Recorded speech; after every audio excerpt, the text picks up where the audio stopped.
West Indies আর কত চেষ্টা করবে? অনেক তো তারা চেষ্টা করলো অস্ট্রেলিয়াকে প্রথম 3 টি-20 ম্যাচে হারানোর জন্য, নিজেদের সর্বস্বটা উজাড় করে দিল, একেবারে বেস্ট আউটপুটটা ডেলিভার করে দিও, তারা কোনোভাবেই অস্ট্রেলিয়াকে কোনো দিক থেকেই জব্দ করতে পারছে না। অস্ট্রেলিয়ার কেউ না কেউ এসে ঠিকই পারফর্ম করে দিয়ে চলে যাচ্ছে শেষ পর্যন্ত, একবারে ম্যাচটাও ছিনিয়ে নিয়ে যাচ্ছে ওয়েস্ট ইন্ডিজের থেকে। তো এরকম পরিস্থিতিতে সেন্ট কিটসের থার্ড টি-20তে মুখোমুখি হয়েছিল স্বাগতিক ওয়েস্ট ইন্ডিজ আর অস্ট্রেলিয়া। যে পার্টিকুলার ম্যাচে প্রথম 2 টি-20-র মতোই অস্ট্রেলিয়ার ক্যাপ্টেন মিচেল মার্শ টস জিতে আগে ওয়েস্ট ইন্ডিজকে ব্যাটিং করতে পাঠিয়েছিলেন। তবে ওয়েস্ট ইন্ডিজের দুই ওপেনার ব্র্যান্ডন কিং আর তাদের ক্যাপ্টেন শাই হোপের হাত ধরে বেশ একটা ফ্লাইং পজিটিভ স্টার্ট তারা পেয়ে যায়।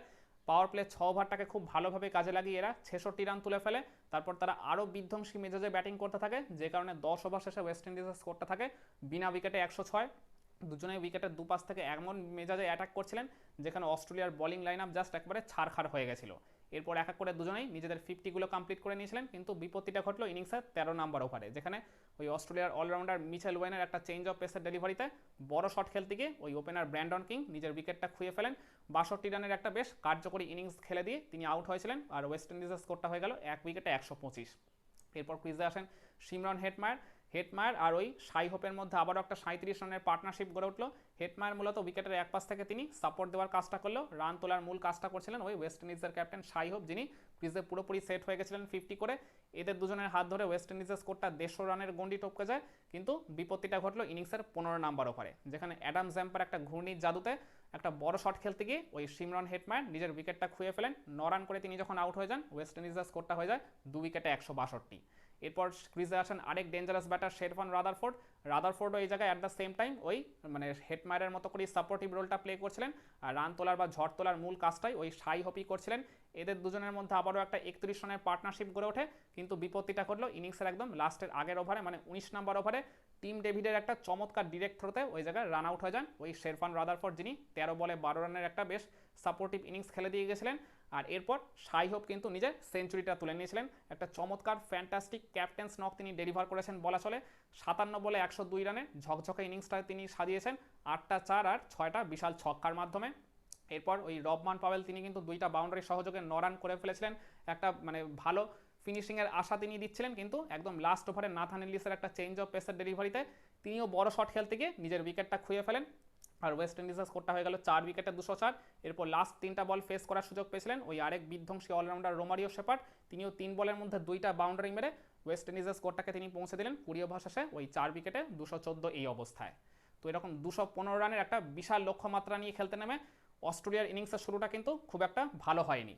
তাদের ওই দুই ওপেনার গ্লেন ম্যাক্সওয়েল আর মিচেল মার্শের মধ্যে ওপেনিংয়ে 30 রানের জুটিটা গড়ে উঠেছিল ঠিকই, মানে ম্যাক্সওয়েল হয়তো মানে 3টা বাউন্ডারি একটা ওভার বাউন্ডারি সহযোগে 20টা রান করেও ফেলেছিলেন, কিন্তু আনফর্চুনেটলি ইনিংসের থার্ড ওভারে একটা রান আউটের শিকার হয়ে যান ব্র্যান্ডন কিংয়ের একটা চমৎকার থ্রোতে। ওই জায়গায় শাই হোপ মানে স্টাম্পটা ভাঙতে কোনো রকম ভুল করেনি, তো ম্যাক্সওয়েল যখন 20 রান করে আউট হয়ে যান, অস্ট্রেলিয়া স্কোরটা হয়ে যায় 1 উইকেটে 30। এরপর ক্রিজে ওই তাদের উইকেট কিপার জশ ইংলিশ আসেন, যিনি এর আগের ম্যাচে একটা বিধ্বংসী ইনিংস খেলে অস্ট্রেলিয়াকে ম্যাচ জিতিয়েছিলেন। তো ওই ভালো রিদিমটা তিনি কিন্তু এদিনও ইনিংসের শুরু থেকে ক্যারি করছিলেন, 2টা 4 একটা ছক্কা সহযোগে 15টা রান করেও ফেলেছিলেন, কিন্তু আনফর্চুনেটলি তিনিও নিজের ইনিংসটাকে খুব বেশি বড় করতে পারেননি। রোমারিও শেপার্ডের একটা চেঞ্জ অফ পেসার ডেলিভারিতে তিনিও বড় শট খেলতে গিয়ে যখন নিজের উইকেটটা খুঁয়ে ফেলেন, অস্ট্রেলিয়া স্কোরটা হয়ে যায় 2 উইকেটে 45। এরপর কিন্তু রান তোলার কাজটা করছিলেন ওই তাদের ক্যাপ্টেন মিচেল মার্শ, তিনি 22 রান করেও ফেলেছিলেন 5টা বাউন্ডারি সহযোগে, কিন্তু পাওয়ার প্লের একদম লাস্ট ওভারে তিনিও নিজের উইকেটটা খুঁয়ে ফেলেন ওই জেসন হোল্ডারের একটা চেঞ্জ অফ পেসার ডেলিভারিতে। তো 3 উইকেটে 61 হয়ে যায় অস্ট্রেলিয়া স্কোরটা। এরপর পাওয়ার প্লে শেষে 6 ওভার শেষে মানে অস্ট্রেলিয়া স্কোরটা থাকে 3 উইকেটে 65। রান মোটামুটি ঠিকঠাক থাকলো, উইকেট কিন্তু অনেকগুলো খুঁয়ে ফেলেছিল অস্ট্রেলিয়া। এরপর 4th উইকেটে ওই টিম ডেভিড আর ক্যামেরন গ্রিনের মধ্যে একটা 26 রানের মতো পার্টনারশিপ গড়ে উঠেছিল। ক্যামেরন গ্রিন তো এর আগের 2 ম্যাচে পরপর 2টা হাফ সেঞ্চুরি করে বেশ ভালো একটা টাচে ছিলেন, কিন্তু এদিন দেখলাম ইনিংসের শুরু থেকে তিনি যথেষ্ট স্ট্রাগল করছিলেন। তবে টিম ডেভিড কিন্তু একবারে বেশ ভালো বিদ্যুৎ গতিতে ব্যাটিং করে যাচ্ছিলেন শুরুর থেকে, তিনি কিন্তু রান তোলার ওই জায়গায় কাজটা করে যাচ্ছিলেন।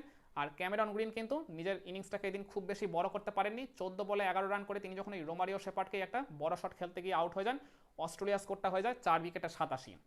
এরপর 9 ওভার শেষে অস্ট্রেলিয়া স্কোরটা থাকে 92, কিন্তু আমার মনে আছে 10ম ওভারে ওই ওয়েস্ট ইন্ডিজের স্পিনার গুডাকেশ মোটিকে ওই পার্টিকুলার ওভারটায় 4টা ছক্কা আর একটা বাউন্ডারি সহযোগে 28টা রান তুলে ফেলেছিলেন এই টিম ডেভিড। প্রথম বলে 4 মেরেছিলেন, আর ওই পার্টিকুলার ওভারে লাস্ট 4টা বলে ব্যাক টু ব্যাক 4টা বিশাল ছক্কা মেরে ওই ওভারটা থেকে 28 রান যে তুলে ফেললেন, আর যার কারণে অস্ট্রেলিয়া স্কোরটা 10 ওভার শেষে হয়ে গেল 4 উইকেটে 120। ওখানেই বলতে গেলে অস্ট্রেলিয়া যে এই ম্যাচে আবারও ভালো মতো জাকিয়ে বসতে চলেছে তার নিশ্চয়তাটা দিয়ে দিয়েছিল ওই টিম ডেভিড। এরপর টিম ডেভিড আর ওই ক্রিজে নতুন আসা মিচেল ওয়েনের মধ্যে একটা 128 রানের অপরাজিত পার্টনারশিপ গড়ে ওঠে। আর যে জুটিটার উপর ভর করে অস্ট্রেলিয়াকে বলতে পারেন আর পিছন ফিরে তাকাতে হয়নি। তারা 100 রানের মধ্যে যতই 4টা উইকেট খুঁয়ে ফেলুক না কেন, ওয়েস্ট ইন্ডিজের এই বিশাল 215 রানের লক্ষ্যমাত্রায় মানে চেস করতে নেমে তারা একবারে অতি সহজে অনায়াসেই জয় পেয়ে যায়। মানে এরপর শেষের দিকে মানে পুরোই এই জায়গায় বলতে গেলে টিম ডেভিড সই হয়েছে। তিনি মানে এমনভাবে অ্যাটাক করেছেন ওয়েস্ট ইন্ডিজের বোলারদেরকে যেখানে তারা কোনোরকম খেই খুঁজে পায়নি। মাত্র 16 বলে তিনি নিজের হাফ সেঞ্চুরিটা কমপ্লিট করেছিলেন, যেটা আন্তর্জাতিক টি20 সাপেক্ষে সেকেন্ড ফাস্টেস্ট হাফ সেঞ্চুরি। মাত্র 37 বলে তিনি নিজের সেঞ্চুরিটা কমপ্লিট করেছিলেন। মানে সেঞ্চুরিটা যখন কমপ্লিট করেছিলেন ওটাই ছিল মানে এই ম্যাচের উইনিং শট। অপরদিকে ওই মিচেল ওয়ান তিনিও কিন্তু একটা বিধ্বংসী ইনিংস খেলেছেন, 16 বলে 36 রানে তিনিও ক্রিজে শেষ পর্যন্ত অপরাজিত ছিলেন। 225 স্ট্রাইক রেটে তিনিও কিন্তু ব্যাটিং করেছেন, কিন্তু টিম ডেভিডের সামনে সবকিছুই যেন ম্লান হয়ে গেছিল।